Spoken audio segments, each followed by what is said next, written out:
श्री विष्णु महायज्ञ ग्राम जमापुर जिला देई 10 मई 2024 से श्री विष्णु यज्ञ शुरू होके जा रहा बा, जेकर कलश यात्रा दिन शुक्रवार सुबह 6 बजे से रखल गई बा। तो जी हाँ, आप सभी ये कलश यात्रा में शामिल होके पुण्य के भागी बन। जेकर यज्ञाचार बनी अरविंद मिश्रा। राम जानकी मंदिर के महिमा महान बा, महिमा महान बा, महिमा महान बा। उहाँ के जानत दुनिया जहान बा, दुनिया जहान बा, दुनिया जहान बा। राम जानकी मंदिर के महिमा महान बा, उहाँ के जानत दुनिया जहान बा।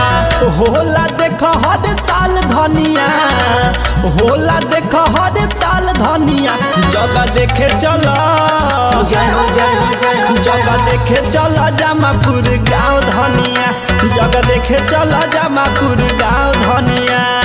आगे साले झूठ बोली हमके न ले गइला, असो लागत तू नहीं घुमाइबो।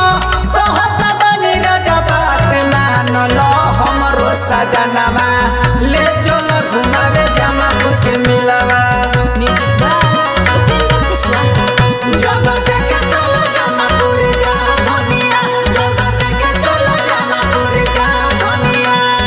अरविंद मिश्रा जी कराई पूजा पाठ हो, पूजा पाठ हो कराई पूजा पाठ हो। देखो देखो सारा लोग बाहो दे जात हो। होते जाते हो होते जाते हो।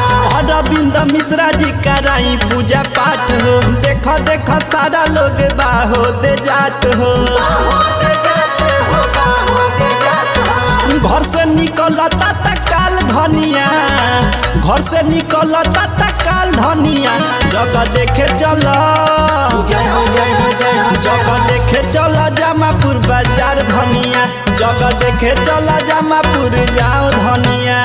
चल चली हो चल चली हो चल चली हो तू चल चली हो।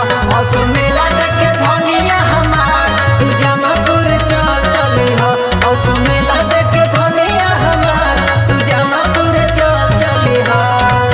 राम जानकी के चलो दुआरी, चलो दुआरी हो चलो दुआरी। लागल बाबे भीड़ ऐनी पंडा पुजारी। पंडा पुजारी हो पंडा पुजारी। राम जानकी के चलो दुआरी, लागल बा भीड़ ऐनी पंडा पुजारी। पंडा पुजारी हो पंडा पुजारी। जाले उपेंद्र प्रदीप लाल धनिया, राहुल संदीप प्रदीप लाल धनिया, जगह देखे चलो, जय हो जय हो जय हो। जगह देखे चलो जमापुर बाजार धनिया, जग देखे चलो जमापुर गाँव धनिया।